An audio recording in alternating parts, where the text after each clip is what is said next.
Assalamu alaikum friends, welcome to my YouTube channel. My name is Dawood and this is Science Experiment with Dawood. Friends, what is solid, liquid and gas? The three main states of matter are solid, liquid and gas.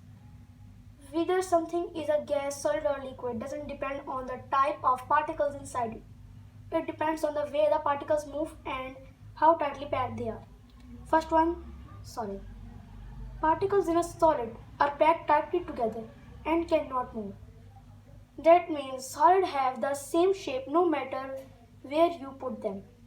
Solid के particles हमेशा tightly packed रहते हैं, इसी वजह से ये move नहीं करते और ये अपने एक ही शेप रखते हैं. Number 2 is liquid. Particles in a liquid are not packed as tightly together as in a solid. Liquid के पार्टिकल्स टाइटली पैक नहीं रहते सॉलिड की तरह, इस वजह से मूव करते रहते हैं और इनको आप किसी भी कंटेनर के अंदर डाल के देख लें, ये इसकी शेप इख्तियार कर लेंगे. Last one is gas. Particles in a gas have a lot of space between them. This means they can move quickly and freely through the air.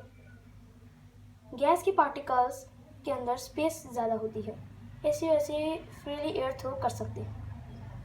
So I hope that you like this video.